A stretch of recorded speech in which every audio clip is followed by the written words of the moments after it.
dito. So eto, malaki po talaga magiging tulong nito sa lahat. Lalong-lalo na bubuhayin natin ang film industry ng Pilipinas.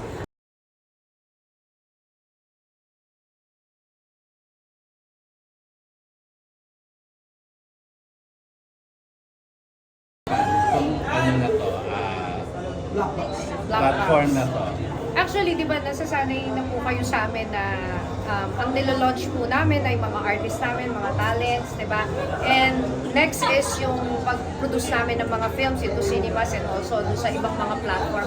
Kasi actually, naisip namin itong mag-asawa way back 2 years ago pa na kung saan, paano na lang kaya yung mga old movies na kung saan sa ano lang, sa platform na ganito lang nila ina-upload.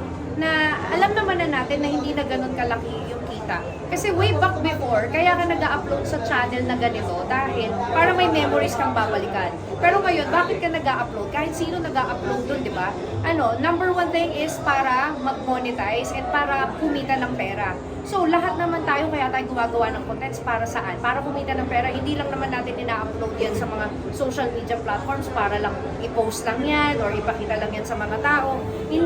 Pinupost natin yung content or isang video dahil para mag-monetize tayo. So, gano'n, naisip po namin mag-asawa na tayo naman ng mga content creators or mga producers ang mag-decide ng magkano yung pwede natin kitain. Kasi tayo mag-set ng presyo natin dito eh. Number one thing, this is not a monthly obligations na may subscription tayong kailangan bayaran monthly. So, malaking tulong ito sa lahat dahil especially yung mga taong mahilig manood at yung may oras manood, sino ba yung mga yan? Yung mga masa yan. Sabihin na natin, talagang literal, yung mga masa, sila yung mahilig manood dahil sila yung may time. Sorry for my words no na mga tambay, di ba? Sila yung mahilig manood at pwede nating asahan na sumuporta na maraming views. But of course, paano natin sila tutulungan or kaya naman paano natin sila mabibigyan ng opportunity na makapanood ng isang film or dekalidad na quality ng video. So, paano yon? Hindi naman nila kayang magbayad ng monthly obligations every month, di ba? Aminin na natin, 'di ba, na hindi lahat ng bahay ngayon merong platform na N, 'di ba? Alam niyo na po 'yan kung ano yung tinutukoy. Hindi lahat ng bahay may N platform. Na kung saan kasi syempre alangan namang idadagdag pa nila yan sa monthly billing nila ng kuryente, ng tubig. So of course, itong si Blackbox, malaki may tutulong natin sa kanila kasi may enjoy nila yung kapag yung moment nila na gustong manood ng katatakutan, gusto nilang manood ng mga love story, or kaya naman yung mga rom-com, di ba? Diyan tayo mahilig sa mga storya na gusto nating mapanood na kung saan lahat may showcase natin kahit yung mga artista dito. So eto, malaki po talaga magiging tulong nito sa lahat. Lalong-lalo na bubuhayin natin ang film industry ng Pilipinas. Ang pelikulang Pilipino, malaking may tutulong natin dyan kasi sabi ko, ulitin ko from Direct Loris Guillen, ang sabi niya nga na paano na lang yung mga old movies natin, i-upload na lang natin ba dito sa channel na to na kung saan free na lang ba natin itong ipapanood sa kanila. Hindi naman sa gusto nating magdamot na kailangan pera na naman ang pag-uusapan. But of course, syempre, kahit pa paano, may value pa rin. Yung mga pelikula na yan, may value pa rin. Ibig sabihin, ito, kung pwede pa rin, may karapatan pa rin silang kumita on a certain movie kahit na luma pa to. So, dito sa Blackbox, we're giving opportunity kahit na old movies pa yan, kahit na black and white pa yan, ito pwede nating showcase. Kasi alam niyo po ba kung ano yung importante dito? Yung mga generation natin ngayon, lalo na yung mga kabataan, para naman mamulat pa rin naman sila sa mga klase ng pelikula way back before pa, lalo na nung mga kabataan pa natin, lalo na especially po kayo, 'di ba, kung ano yung mga namulatan natin ng mga pelikula dati, kung paano ginawa ito, yung quality. So, alam niyo po, mamamangha yung mga generation ngayon na, ganito pala yung mga pelikula before. Paano nila na-execute na kung saan walang mga video effects, di ba? Yung mga graphic effects, sound effects, walang mga ganon. Pero, syempre, mamamangha sila kasi yung gawa ng pelikula noon, di kalidad talaga. So, yun po, gusto ko talagang i-showcase yun, lalo na yung mga lumang pelikula natin para na rin sa mga kabataan ngayon. Kaya kailangan, preserve pa rin natin yan, at least may pakita pa rin natin yan. Tapos ito po yung question namin lahat kanina kasi nabanggit nyo, bawa nanood kayo ng concert ng Sex Bomb, gusto yung i-upload para i-share sa mga nakapanood. Ang question po doon, engineer, is paano po yung copyright? Di ba po mahigpit sila sa ganyan copyright ng song concert? Paano po doon? Depende po yun dun sa producer mismo ng concert. So, yun po yung Hindi po, madaman ba ako, nanood ako ng concert ng Sex Bomb, binidyo ko, pwede kong i-upload sa inyo, hindi? Ay, hindi po. Hindi po. Okay. Kasi kaya po Yun tayo ma- may proof of kumbaga, yung legalities. producer mismo pala Yes nung po, concert. dapat po. Sila po. Nalinaw nyo ngayon kasi kanina medyo nalito kami. Opo. Hindi pala po yung manonood Hindi kaya po. upload mo. Kaya po- Yung producer mismo ng sex Opo, bomb. kaya po katulad kanina, nilinaw ko rin po na protektado po ang mga producers natin dito when it comes to sa copyright infringement. Like for example, may in-upload ka dito na certain movie, hindi po pwedeng may screen recording. So alam nyo naman yung mga nag-grab na yan, pinupost at ina-upload sa mga channels, di ba, para pagkakitaan nila. Marami pong ginagawa yung mga yan. So hindi po itong pwedeng may screen recording at saka screen grab or screen capture. So, or yung tinatawag natin screenshots, no, hindi po pwede ito. But of course, pwede nilang videohan. Yun nga lang, syempre, hindi na ganun kaganda yung quality. And at the same time, madidetect pa rin po ng platform natin. Yun ang kagandahan nun. So, may system tayo na kung saan madidetect na hindi talaga no sa kanya. So, makikita po yun sa lahat ng platform. And yet, may mga tao na po kami, may department din po kami na magre-report sa NMI para po dun sa striking ng mga accounts ng channels. Yun po yung pinaka-importante doon. So against talaga kayo sa piracy. Yes po. Kasi syempre, pinaghirapan po yun dahil producer din naman po kami. So, ginastusan din namin yung film namin. So, tapos, ikaw, i-grab mo lang, i-record mo lang yan, tapos i-upload mo lang yan ng ganun-ganun lang, tapos ikaw kikita ka. Hindi naman sa nagdadamot ako. Pero syempre, yung pinaghirapan namin na kitain para lang makapag-produce eh.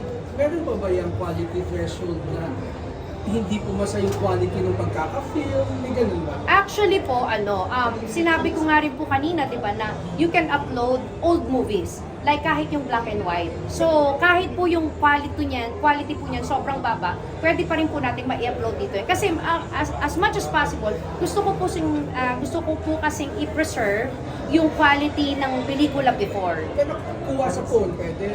Hindi po pwede. I mean, yung sa phone po, actually maganda na po ang resolution ng mga phone ngayon. Accepted, hanggang pinakamababa po na 480p.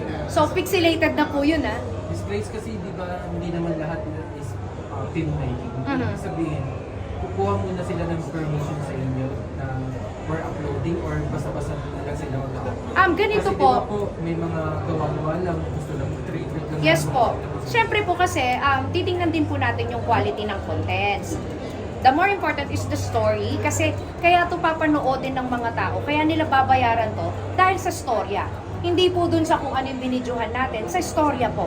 So yun po yung actually pinaka-importante doon. So ganito po, we have 5 distribution agencies na kung saan naka-incorporate po sa Black Box. Wala pong makakapag-direct upload ng mga producers. Kasi kailangan pong dumaan ito sa distribution agencies na kung saan sila yung mag-handle or magmamanage ng mga contents to upload. And also, syempre, yung promotions. Kaya ang gagawin na lang ni producer, mag-produce na lang ng mag-produce. Wala na po siyang iisipin, wala na siyang problemahin. Saan pwede pumunta ang publiko para may page pa kayo website para mas maintindihan? Yes po, ang Facebook page po namin ay yung Black Box app. So yun lang po yung username, and also sa Instagram, Black Box app. And we have also in X, yung Twitter before, and then TikTok, nandun din po kami. So pwede rin po mag-send ng message and inquiries for those content creators and filmmakers, yan. Lalong-lalo na yung mga estudyante kasi we need to reach them. Kasi alam naman natin na hindi lahat ng mga films coming from the colleges and universities, filmmaking students ay nakakapasok sa MTRCB for their content rating. Hindi talaga naaprubahan yan. But of course here, syempre, mga estudyante pa rin yan eh. Kaya naman sila matututo doon sa larangan nila, kailangan nilang malaman yung mga pagkukulang na meron sila. So that's why, eto naman ang kagandahan, we can showcase their films and artworks, lalong-lalo ng mga estudyante. Kasi eto, dito pa lang, alam naman natin na ang nagpa-fans ng mga mga production nila is mga parents. Baka dito, pag nakita ng eskwelahan na, pwede palang kumita, di ba, promising, and at the same time, showcase natin yung film ng bawat estudyante. Why not supportahan natin yung estudyante natin? So ito, isusulong natin na masuportahan din yung mga estudyante. Di ba? Kasi hindi natin alam na eto palang estudyante na to, makadiscover tayo ng magaling na filmmaker dito. Hindi lang naman sa mga professional eh. Minsan nga, alam nyo, mga bata ngayon, mas agresibo. So sila yung gustong matuto na kahit na wala talagang proper education, no? Walang proper education. Kaya nga 'di ba, nauso yung mga content creators, walang mga proper education yan when it comes sa editing ng video. When it comes sa editing ng music, walang mga proper education. Pero minsan sila pa yung mas magaling. So that's why here you can upload also music video, lahat yan, podcast, any video po, anything that moves, pwede mong i-upload dito. So, Last walang- na lang ako, Angeline. Sige po. Paano kayo magkaroon ng awards night? Yes po, yan. Meron po tayong mga festivals according to categories. Let's say for the mainstream productions, the bigger productions in our industry, no, may mga mainstream productions, and then the independent filmmakers, no, yan sila maglalaban. Yung mga colleges and universities filmmaking students maglalaban-laban sila, content creators, then yung mga magpa-podcast, and then music video, and then yung mga short films po maglalaban-laban din sila, and the verticals. December po. Sa December. Sasabay po tayo. Yes, yan. Kasi po, alam nyo, dito kasi sa platform, marami tayong maaabot. Yung mga taga-probinsya, hindi mo na kinakailangan pumunta ng bayan para manood ng sine. Yun yung habol natin doon eh. At saka, lahat, para sa lahat. Kumbaga, eto, walang sinisino na may pera ka, hindi mo kinakailangan ng 400 pesos para makapanood ng pelikula. 'Di ba? Lalo na ngayon sobrang taas na. So at the benefit of your own home, 'di ba? Hindi mo na kailangang gumastos ng gasolina o kaya sumakay ng tricycle para pumunta ng bayan para makapanood ng pelikula. Sa black box lang, na kahit nasa bundok ka, pwede kang manood. Bongga si Angeline. Last na lang po, engineer.